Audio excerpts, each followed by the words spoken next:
Hello, it is Kyle here, and welcome to episode 11 of Mr Marvell and Friends. And I just want to say thanks to anyone who's watched my podcast. They don't get many views, but been having a ton of fun. Got some great guests, and today I have Billy from BPR Gaming. How you doing, Billy? I'm good, man. How are you? Yeah, pretty good.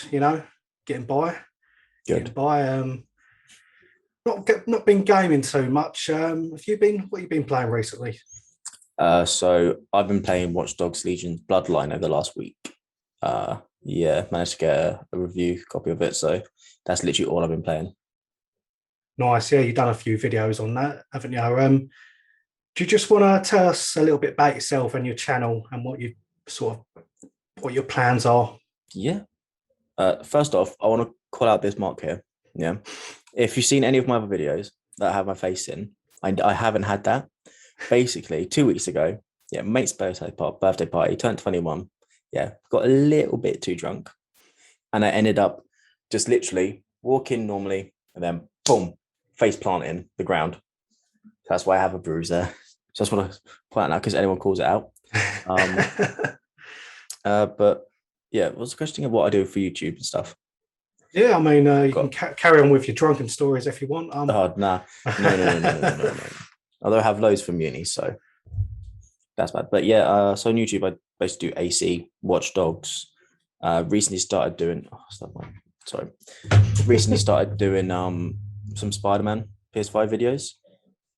Just because the games I enjoy, but yeah, primarily Ubisoft games, which have been incredibly fun, and I've been able to do a lot of things with the games.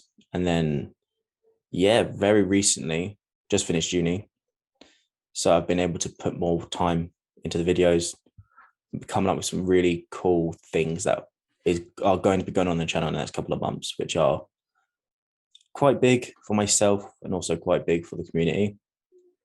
Um, but yeah, and then obviously Watch Dogs, the new DLC is coming out. Well, at the time of recording this, coming out tomorrow.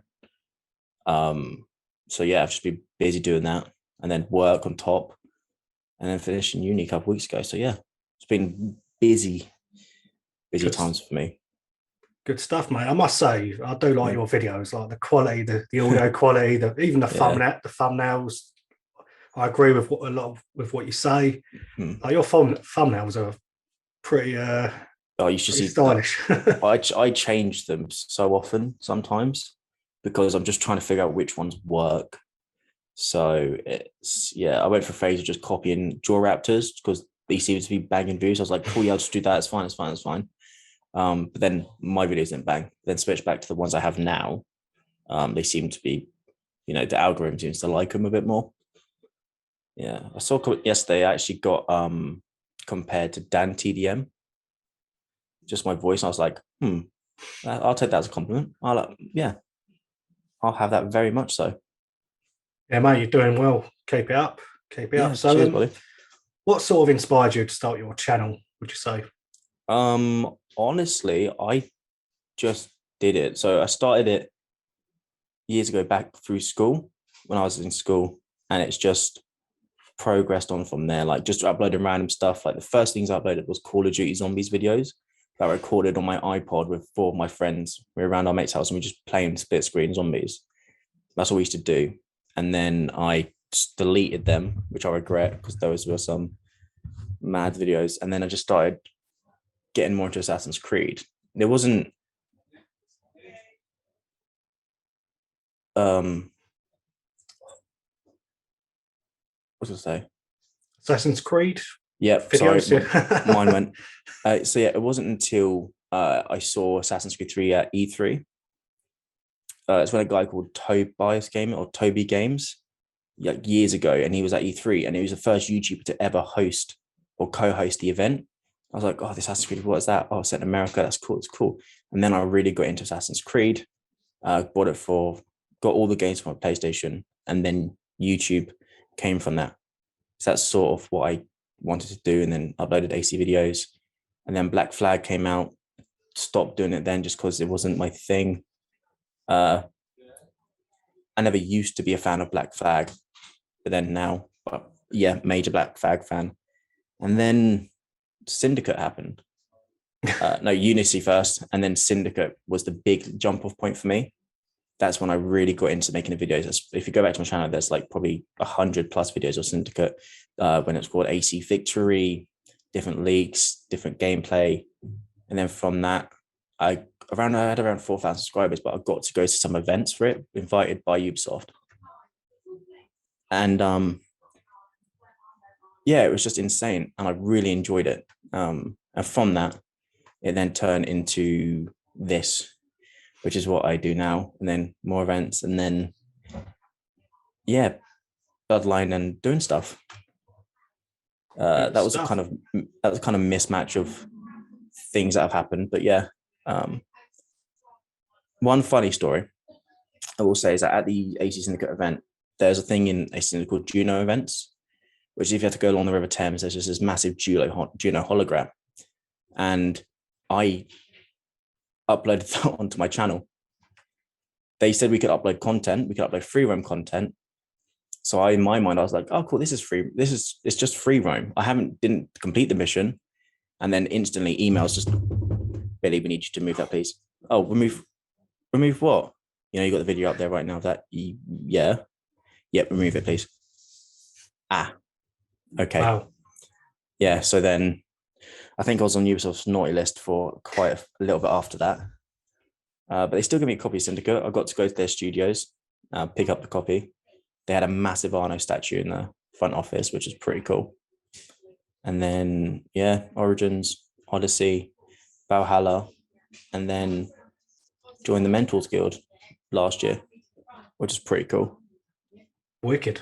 So on Syndicate, did you go to the IGN event in London? No, I didn't. Yeah, I wanted to.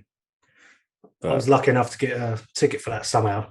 Oh, that's cool. And it was like there was free drinks. You was in a pub. There was really people cosplaying as Jacob and Evie and Londoners. And yeah, I was proper lucky. And I think it was the first 100 people got given this money that you could spend and grab a beer and there was this witch selling potions, which didn't really happen in the game. Really, did it? Yeah.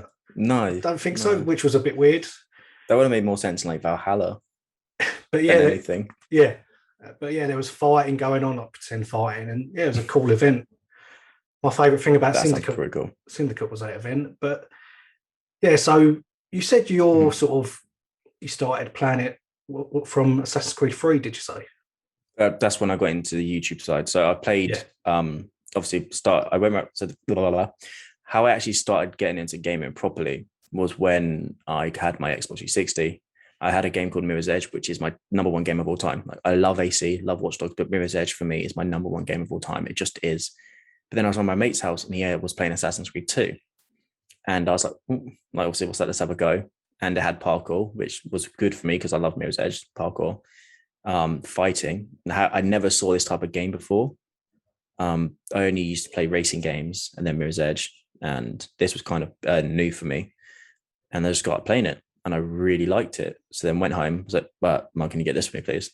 Obviously, not being 18 at that time or 16, whatever it was then. She's like, wait till your birthday. So then I had to wait till my birthday and then got it. And then, yeah, fell in love with the games, then Brotherhood, and then Revelations, and so on and so on. But I still have yet to complete AC1. Well, yeah, let's hope for a remake. Yeah, AC1. Sounds bad because technically I am an AC YouTuber. I just I've started it, but I've just never completed it, which is bad. Well, I think a lot of AC fans view it through rose-tinted glasses because, look, as good as it is and as good as all the philosophy of Assassins, being in Masyaf Castle and that, it is a very repetitive game. Yeah. I think sometimes AC fans look back and look, it's your opinion, like they say it's one of the best. You've got to look at it objectively, and it's too repetitive, really. I don't think it's one of the best AC games, personally. Obviously, I think Altoy is a great character, but as you said, it is repetitive. You also go to location, kill 3 people, leave the location, go to another one, and it is repetitive. And that's one of the things I loved about AC Unity was, there was different. You had to go assassinate people, and that usually gets repetitive. But they introduced the black box missions, which I really enjoyed and loved because it allowed more variety in how someone could complete a mission, which meant all the fans could also communicate, like, oh, how'd you do this? How'd you do that? And then that's why I really like AC Unity as well, but why AC1 I've just never done, because it does get repetitive and, sorry if you guys hate me for this, but a bit boring, personally. Yeah, I can see why you're saying that. Yeah, I remember I loved the whole theme of it and being in Acre and Jerusalem and that, but I had to stop. I didn't go all the way through. I had to stop for like a month and get back onto it because of the repetitive nature. Yeah, but I still love it. Still love it. Oh, yeah. And yeah, the rest is history. But I guess one question I really want to ask you is, what do you make of the state of the series? Sort of, in other words, where it's going, where it's at. Oh God. So I liked AC Odyssey, AC Origins. Like I liked it. I liked the main thing for me for the games were the cutscenes and the story, and obviously Assassination of the Parkour. But the story for me throughout, and I've always said this throughout any game, that's why I play a game, is for the story. That's why, for instance, like the Last of Us series, mainly basically any new 2013, 2014 plus Sony game, I will love because it's mainly story. Uncharted 4 has the best ending to any game I've ever played. That's personally my opinion, but it has one of the best endings, I think. Amazing Stay, the Spider-Man game on PS4 made me cry at the ending because I was so attached to the characters. But the recent games, you don't get attached to them. I've said, and many of us in the Mental Good have said, we don't like, thank you for giving us the choice to choose a character. But that's not what we asked for. We didn't ask for us to choose between two characters. We asked for a solid character that had a solid story. And then when everything came out about how Aya was supposed to be the main character in Origins, but got pushed back because the higher-ups, then as well as Cassandra and Eivor. And it's annoying because Cassandra could have been an amazing character if she was given the proper commitment. And she is the canon choice. And the same with female Eivor in Valhalla. It come out that she is canon throughout the whole story. And it just doesn't make sense. And Valhalla, we all got hyped for it. When in the beginning, everyone was saying, before everything happened, Ashraf and Darby, and everyone's going, yeah, we're bringing back the Assassin's Creed elements. We got social stealth. We got your hood up. We got some Assassin's costumes. The stealth is back, everything. And then it didn't matter. When the game came out, everyone realized, well, no, there's no point. It's a lie. The most assassin part of the game was in the beginning, when we were meeting them, getting the hidden blade, when Basim taught us the assassination techniques. That was so fun and so cool to do. And then we put them to the test in the game. And then when Hytham is leaping to assassinate the lead guy, the enemy in the beginning of the game, no, didn't happen. They couldn't let us have that one moment of assassination. They had to live the Viking fantasies. It's annoying. But I think the next game, whatever they do, needs to be assassin based, or else they need to stop calling it Assassin's Creed. They'd have to start calling it something else because it's not Assassin's Creed. And yeah, that's just my opinion. After Origins, Odyssey is no, I couldn't even complete the DLC for it. I couldn't. I played it. I couldn't complete it. And all the modern day cutscenes I just watched on YouTube because I didn't want to go through the pain of having to complete the DLC. And you can say the same thing for the Origins one, which is when we go into like the Fields of Elysian or whatever it's called, when Barracks Fields of Elysian. But then he still had the Assassin DLC, the Hidden Ones DLC. But yeah, my opinion is that they should either take away the RPG element and put Assassin's Creed at Assassin's Creed, because we have Phoenix Rising. That is essentially AC Odyssey on steroids. It just is. It's a female Spartan warrior set in the ancient Greek gods in an RPG fantasy world, except without assassins. That is essentially AC Odyssey without Assassin's Creed in it. But to finish what I'm trying to say, is in the next game, I want them to go back to a similar way AC Unity was, because to me, that's the perfect mix of both. You had the customization, which had the gear stats, and you could customize anything: the hood, the arms, the braces, the belts, the legs, the feet, the weapons, and you could upgrade them and you could customize them. You could do different colors and you could have your own character. Yes, it was still Arno. But then if you played online, it was your own character. And that's the same with how Valhalla is, except it's not taking presence over the actual Assassin's story. Yeah, Unity story was a bit drab, but it was the perfect mix between RPG with the customization and Assassin's Creed. For me, the parkour was the best in it. I just love the parkour. Yeah, there's some stupid leaps, but you've always been able to do that in Assassin's Creed. You just have. There's no way Ezio is going to be able to stop his fall from the height of the tallest tower in AC2 with one hand. No, there's no way he's going to do that. So there are liberties with each one. The combat, of course, needs to be a bit more smoother. But other than that, it is the perfect mix between RPG and Assassin's Creed, which I think mods well. The modern day sucked, obviously. It's just awful. Bishop can fuck off. But yeah, that's where I want him to go. RPG needs to blend well with Assassin's Creed if they want to continue calling it Assassin's Creed. Yeah, I couldn't agree anymore. I think the problem with the games now is it's just a warrior fantasy. Mm-hmm. You're just a warrior in a massive open world where they can't do proper stealth and parkour. So why is it called Assassin's Creed? Yeah, literally, the parkour in Valhalla sucks so much. It just does. And it's like, so I only started recently playing Ghost of Tsushima. And everyone's going, yeah, it's like Assassin's Creed if, it was set in Asia and has Assassin's Creed stuff. And they're not wrong. It has a great story as well. And it's like, also one thing that annoys me. So you probably know this already, but the release of all the books and the different transmedia stuff with Xiao Jun and the statue and stuff. So us in Mentors Guild, we knew about that for a month beforehand. And the same thing with Wrath of the Druids. We knew werewolves were going to be in it before. And I just couldn't say anything. Bearing in mind, most videos on my channels are talking about leaks and stuff. And I just wanted to just say, fucking, it sucks. And then they're doing the presentation for us. And I was just there like, no, that's not gonna. Everyone's in my head. I'm like, they're gonna hate this. Everyone's gonna hate this so much. And then it happened, and everyone was like, "What is this?" I know we're supposed to go with the mythical part of the DLC, but yeah. And then, yeah, it's just a gas Eivor uses. Okay.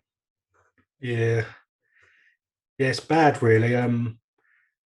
For Odyssey, I just totally removed it from Assassin's Creed when I see the first trailer. Mm-hmm. And the same for the Wrath of the Druids DLC. I was like, let's just try and enjoy it, remove it from Assassin's Creed, which is bad, really. Yeah. Don't know why I'm doing that, but that's how I try and enjoy the game. But for Valhalla's main story, I thought, hang on, it looks like you said earlier, they're going to include a lot of Assassins or Hidden One stuff in there.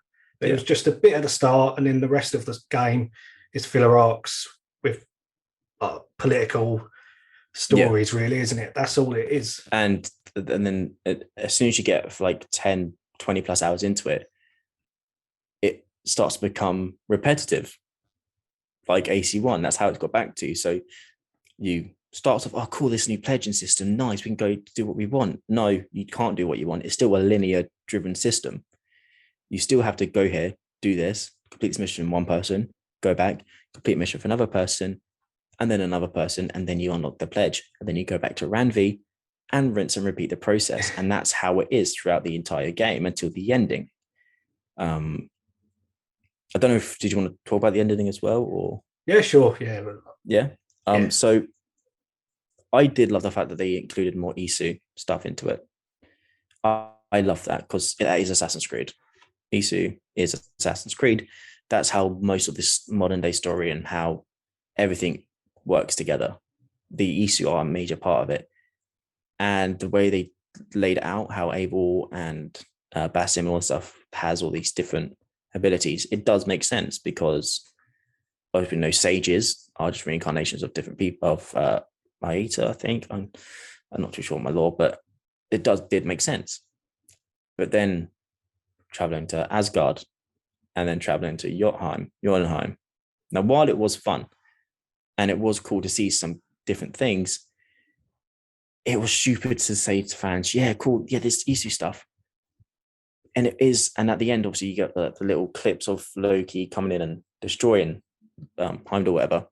And that's cool. But there's still this mythical stuff that doesn't really tell their story properly. But, there you go. It's like, what?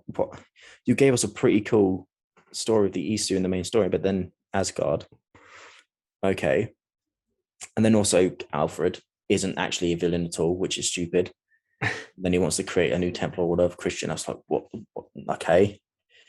And then together, and then you then had to go after all of the zealots. So, yeah, which I just used a map on Google for. There's no way I'm just going to spend hours and hours and hours free roaming around all of England. Same. That really pissed me off. Yeah, just to get another ending, which in the end didn't really matter anyway. That wound me up. Yeah, AC Valhalla, they had amazing actors with the performances. They had the cutscenes they did were amazing. The Basim and Avil campfire scene. I wanted any other cutscene that they could do to be that quality, but it wasn't. They were just stood there talking. And that's what I also want making those cutscenes was, and then everyone will hopefully agree the cutscenes are amazing. They just are. But yeah, that's how I feel on it so far. Yeah, it's ridiculous though when you have a cutscene like that and then the next one looks all smudgy and the resolution's not so good. Like there's a lack of consistency there, which you enjoy those moments by the campfire, but then the next cutscene is pretty crap. Good. Yeah, and it's just annoying. But at least we got the modern day with the reader. Yeah. Which is another bag of worms. Which is, it's, I don't know why this didn't. I've obviously completed it, right? Yeah. Anyone watching this, it's obvious it's Desmond. Yeah, it's obvious. I mean, so we got to ask questions to the dev team and to Darby when he was there, and all of mine were literally to do with the modern day. All of my questions, and they were like, "So how does this story lead with Yggdrasil? Obviously, the Tree of Life. They have different calculations. They can see different things." My ideas were, could we have other games in different time periods, for instance, where Desmond doesn't die, or where Ezio's family doesn't die? And then another one was like, "Is Desmond die? Like, why not?" And then it's like, maybe, could be. It's like, but it's just come on, give us something. Yeah. And now Basim's in the modern day, which doesn't make sense because he's not holding on to the staff either, so he must die somehow, or it's all a bit muddled. Yeah, it is. Who knows what they're going to come up with next? But what really annoyed me was the latest UB Forward, where they basically said, "Oh look, here's another DLC with Odin." Like, what are we doing here? Why isn't there a DLC of Hidden Ones or Assassins? Did you see the leak by Jonathan, the French YouTuber, about the dragons and stuff? I see something to do with that, but I didn't read or watch it. Yeah, the whole thing was to do obviously with the gate that got leaked, and then it was like Muspelheim and fire, and then another one was another leaked fire was dragon. So can't wait. Honestly, I don't know. I hope they do more with Assassins. Yeah, like at least give us a DLC like the Hidden Ones DLC. Mm-hmm. At least then you can see they're trying to please fans that have been with them for a while. It's not even about help, like giving more back to fans. It's doing what Assassin's Creed is. Assassin's Creed. It's what it does. Like, I get they're trying to go in another direction, but this isn't towards any of like the devs. It's always the higher ups. And this is what we've been told. It's the higher ups that are just the dickheads, and they're arseholes. And they are. The people below them, the actual people that make the games, the people that are at their laptops or computers daily, putting in the open world, coding, marketing, those guys are amazing. The developers I've spoken to, they're great. They're awesome. They're amazing. I have nothing but the utmost respect for them. But the higher ups, the guys that make the big decisions, like where the games will actually go and stuff, it's just fucking arseholes. And I think we all know that now. And it's just, oh, and when they send out the what is it? They always send out the surveys, don't they? The Ubisoft surveys, and it hints towards what some things are going to be. There's rarely anything to do with Assassins involved anymore, which is just shit, basically. Yeah. Yeah, I'm not optimistic that the next game's going to be Assassin related or even hidden one. To be honest, I don't even want the hidden ones. I want it to be in the Assassin era. Yeah. You know, I don't want this hidden one stuff, but I would have taken it in Valhalla, but like you say, we got it was minimal, but what we got. Mm-hmm. I mean, what I'd like is, so we know obviously through Basim and Hytham that the Brotherhood out there is built with the robes and everything. We know that. Like, they're called the hidden ones, but we know that there is the Brotherhood out there still. What I want to see is maybe we do go to Masyaf again, but we're there with either his grandfather or his father, because then that would only be a couple hundred years after, 500 years roughly after Eivor, which would lead to so much more story, and it would link the games, the old games and the new games perfectly, I think, which would be pretty cool. Modern day wise, I don't want to play as Basim. I just don't. But then also we have Desmond's son, which was revealed in a comic. And it was also revealed in the comic that I think he killed Juno, and all of that should have been in their game, because, you know, it's Desmond's son. He's still, and he's a sage, and he still has all these other abilities. So if they don't implement him into the game somehow, it's just a wasted opportunity. Yeah, there's been so many wasted opportunities in the series. That's the issue, isn't it? It's, yeah, like I said, I'm not optimistic. I'm trying to be, but how can you? Because wasn't there reports that they're definitely doing an RPG? They're sticking with it. I think so. So there was a leak that they were going to do a smaller game, which is more linear driven. There was that leak that Jonathan gave out, and then obviously the next one. But because apparently the smaller one was supposed to be a full game by, I think, Ubisoft Sophia, but then obviously because of COVID that didn't happen, so they put it down to either a smaller one or a bigger DLC. So I don't know whether that is going to be the Muspelheim DLC or it's just a completely different side one. My theory is that what they're going to do is create something they did for Unity and Rogue.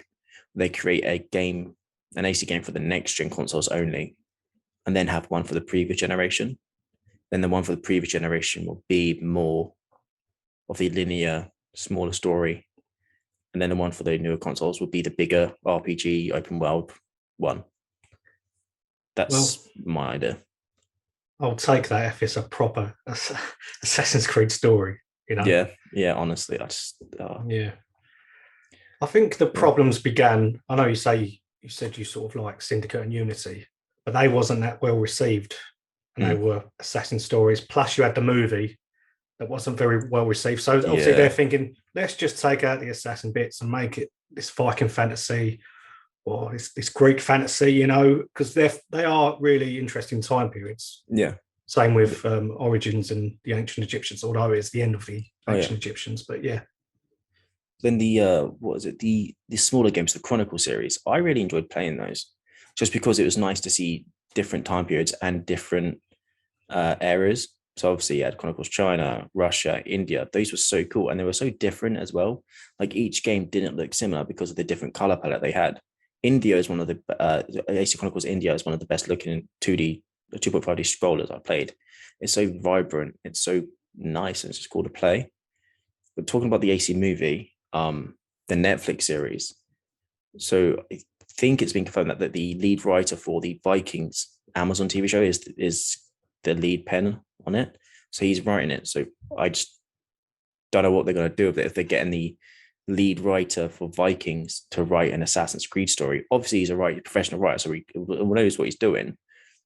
But if they're getting the lead writer who wrote the Viking series to now write for the Assassin's Creed series, I hope they don't make it Vikings, and not assassins, because that will just suck so much. I mean, surely not, but you never know. Honestly, it would. Yes, we've got a new Assassin's Creed Netflix series. Yeah, everyone's hyped. Couple next year, we released a trailer. It's just a bloodbath. It's like, what? Where's the assassins? Where's the hood? Where's the hidden blade? Yeah, Assassin's Creed. Take it. Like, okay. Yeah. I have no expectations for the series, really. Yeah. I'm just gonna wait until anything comes out, because it's Ubisoft products. There's gonna be a leak somewhere, somehow. There always is. Yeah, I guess if he's done Vikings, he would. Like, it would be. Well, if he's the writer, I don't know. Yeah. I don't really have an opinion on that. Really, it's hard to say. I guess it just depends on what Ubisoft want, but based on what his previous work is and where the franchise is at the moment, it all kind of leads and gives way to that it might primarily be a Viking story. Maybe. Obviously, there's like 0.01% it could be at the moment. But you never know. It's Ubisoft. Yeah. Yeah. Well, there's going to be a lot of deaths if he's writing it. You know? Yeah. I won't spoil Vikings, but there's so many deaths, and they started not to make sense. I know it's Really? brutal. I don't know. When I was watching it, I thought that don't make sense. And they set up. There was things like they'd set up this like character wouldn't be in it much.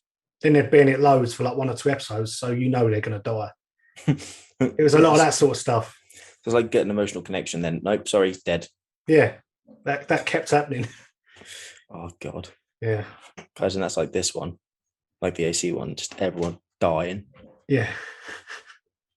Nah, not for me. So I watched your video on Arno potentially being mentioned or referenced in Siege of Paris. Yeah, I clickbaited that one a little bit. Do you reckon that's possible? Because obviously, like you said, I was disappointed with Wrath of the Druids, the Trials of the Morrigan, and that was it. I can get on to Wrath of the Druids, or what we were told.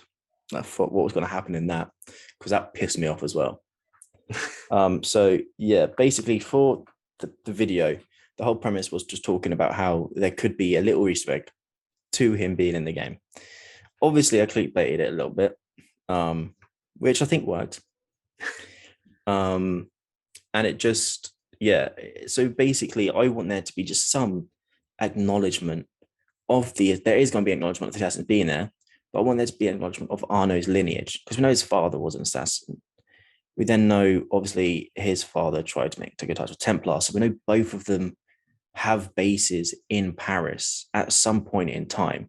It would just be nice to get a little hint or a little nod, even if it was just, a character that has the last name Dorian, or just something, a letter that at the bottom, for yours sincerely, whatever, something Dorian. I think that would just be quite nice and quite a cool little nod to Arno's lineage in Paris, because it's not just Paris we're going to be in France.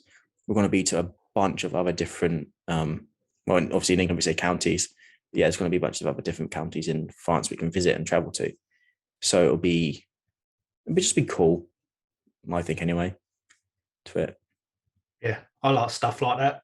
Mm-hmm. And to be fair, in Valhalla, there was some stuff like that. In the modern day, there was talk about Hytham and talk of Edward knowing about Hytham, so he called his son Haytham. I do like stuff like that. And then there's also in the modern day the Desmond audio logs. Oh, yeah, brilliant. Those are so cool. But yeah, so talking about, obviously, Shay Cormac Easter egg in Wrath of the Druids. So I got to go see a presentation of Wrath of the Druids where they just discussed the story, the characters, the open modes, and all this stuff.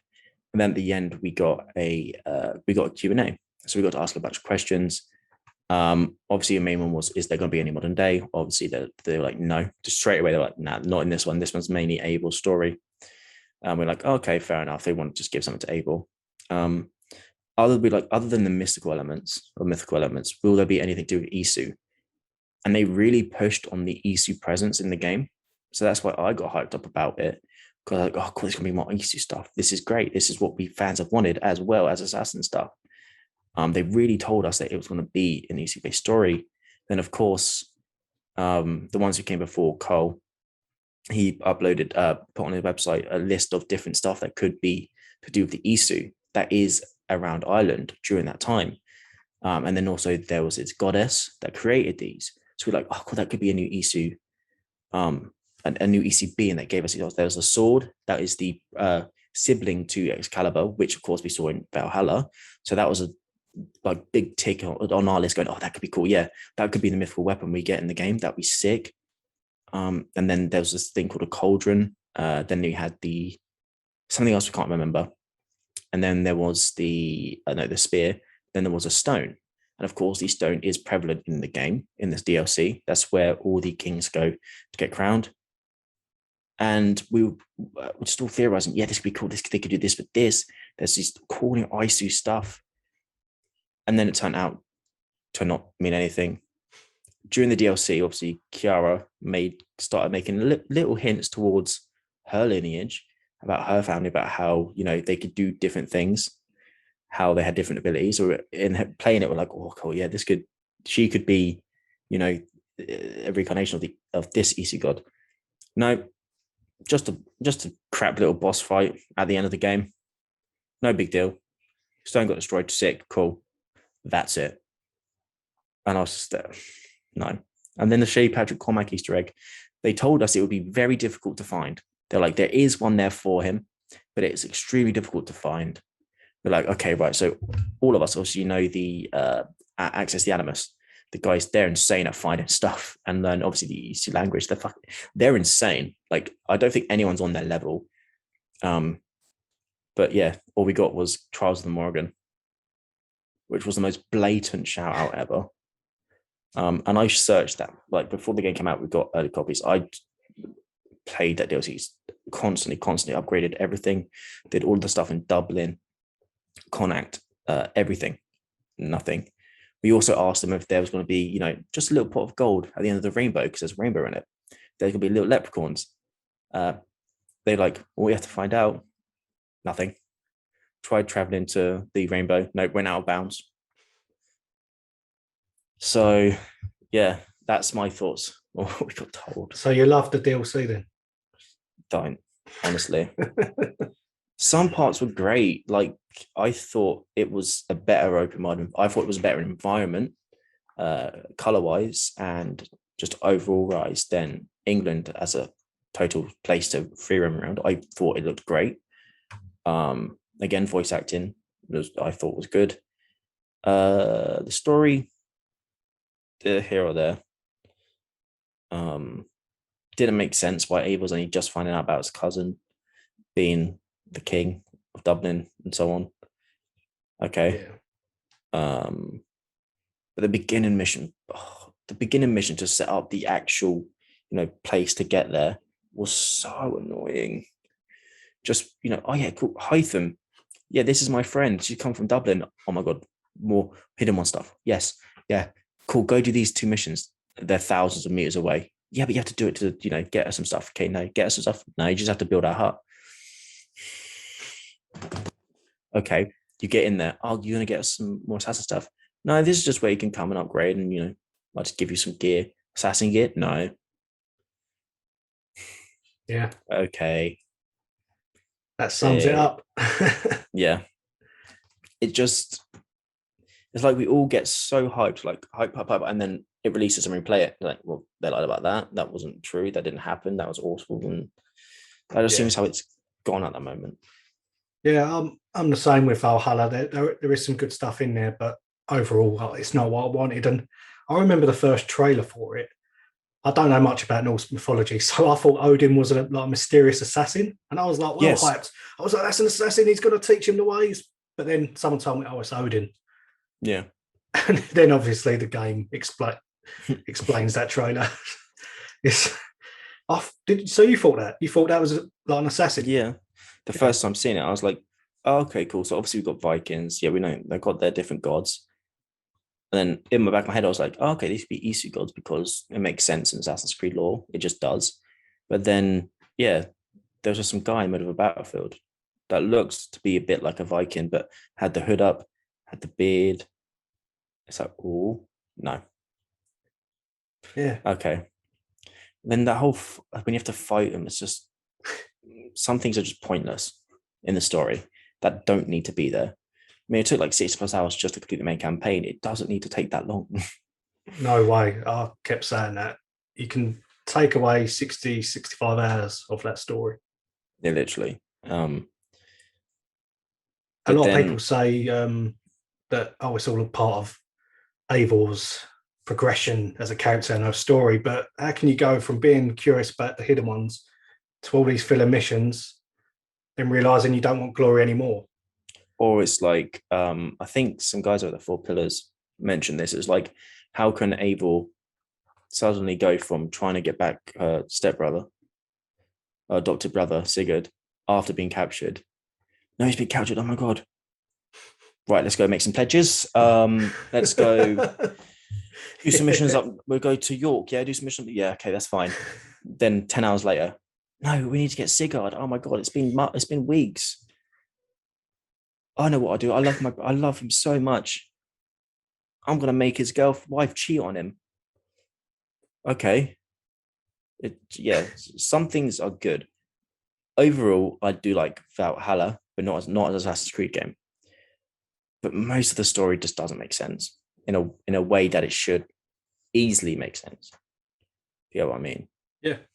Yeah. Like, it was a missed opportunity to have a game where maybe you were on the hidden one side or the Order of the Ancient side in a way. Like, make it a little bit like Black Flag. That's what I kind of wanted as well.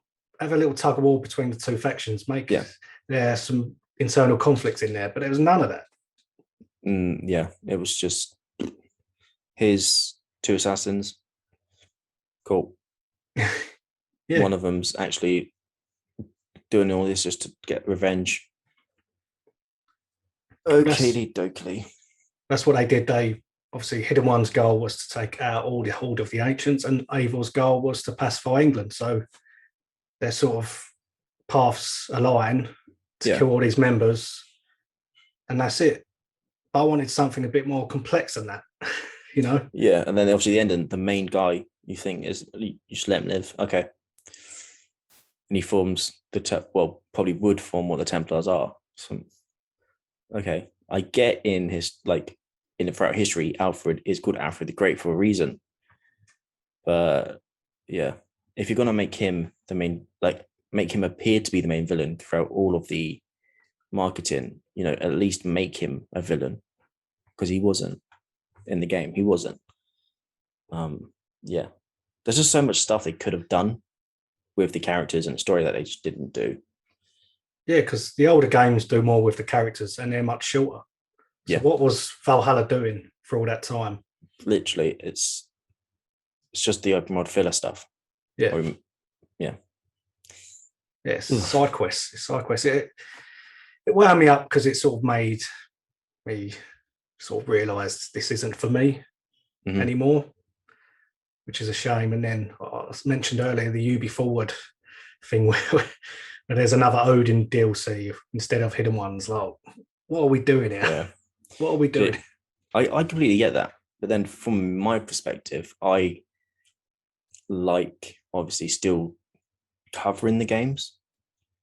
Obviously the views are nice, but I just enjoy the theories. So we recently opened up a Discord for my channel. And there's people over there. We talk about Assassin's Creed, we talk about Watchdogs, and it's just nice, to have upload a video and then just go through the comments and discuss it with people. And yeah, I do get hyped about Assassin's Creed. I do. It's because I like the series. It's what I built my channel upon.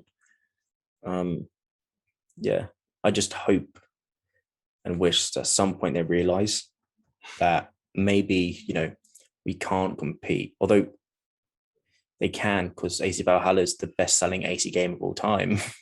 There you go. So they can compete with the big RPGs, and they've shown they can, and they're not going to stop.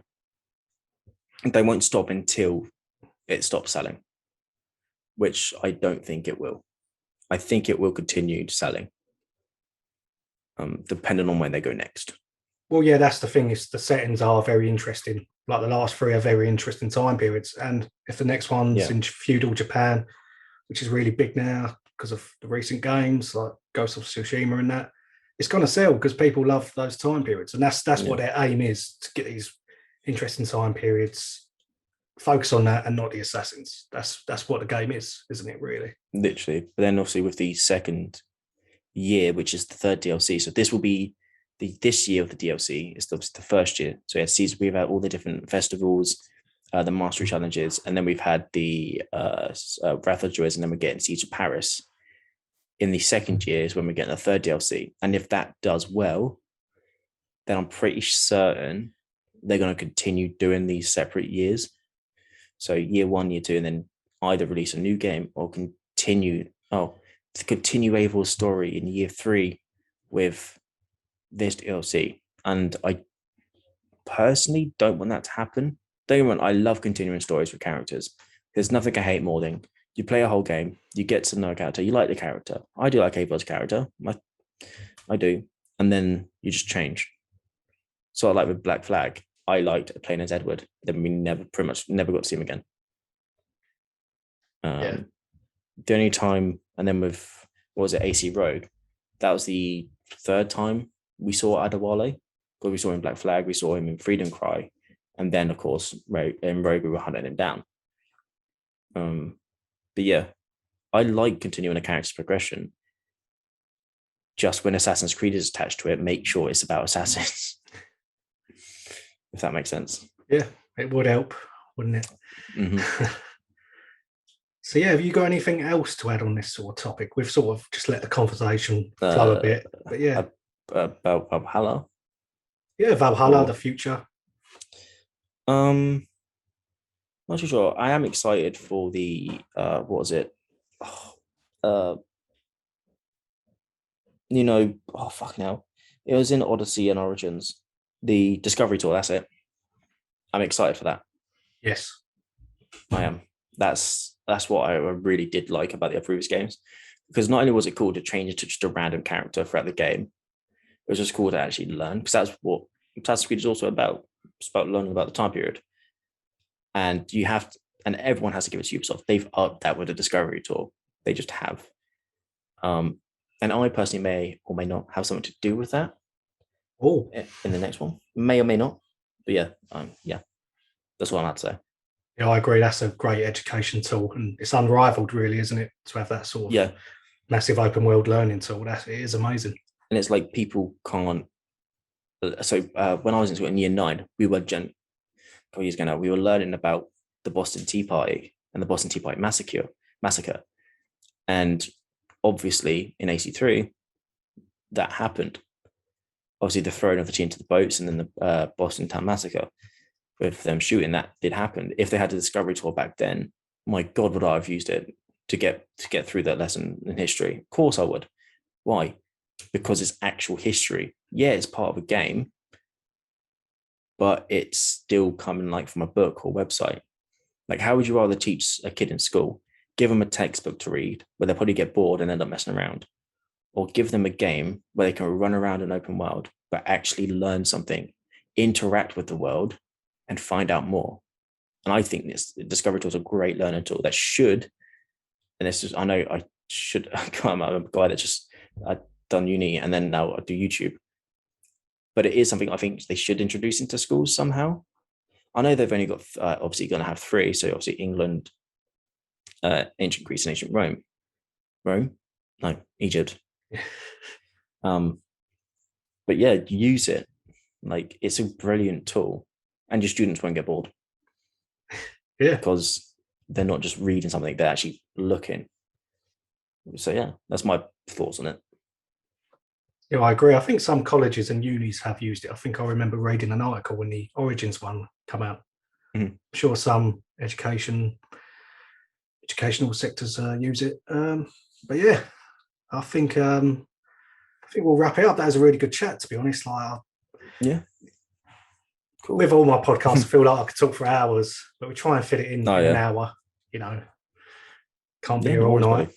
But yeah, I really appreciate you coming on, Billy. I appreciate you inviting me. So I'll put the links in the description of all your social media, YouTube and whatnot. But where can people find you on those platforms? On pretty much everything. So YouTube, Twitter. You can literally type on YouTube www.youtube.com/BPR Gaming, and it will send you to my channel. And then on Twitter, it's BPR Gaming YT. I did have the BPR Gaming normal one, but I locked myself out of the account and I can't get back into it. Oh, so now it's just BPR Gaming YT. But yeah, that's that. Good stuff. And yeah, I'd love to have you on again sometime. Yeah. Awesome. Thank you very much. So I'll wrap it up now. Buddy. Yeah, cool. Thanks for coming on, and we'll see what reception this gets, because sometimes you know I can be a bit harsh on AC sometimes. I still do love it. Same. I still do love it, same. But it's not what I want at the minute. That's also one thing where people got misconceptions with the Mentors Guild.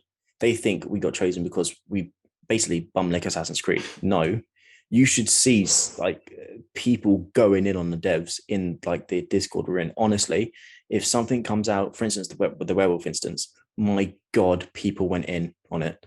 Like anything they announced, people will go in it, and that's what they want. They obviously don't want people just being dicks for no reason. But yeah, that's what we're there for.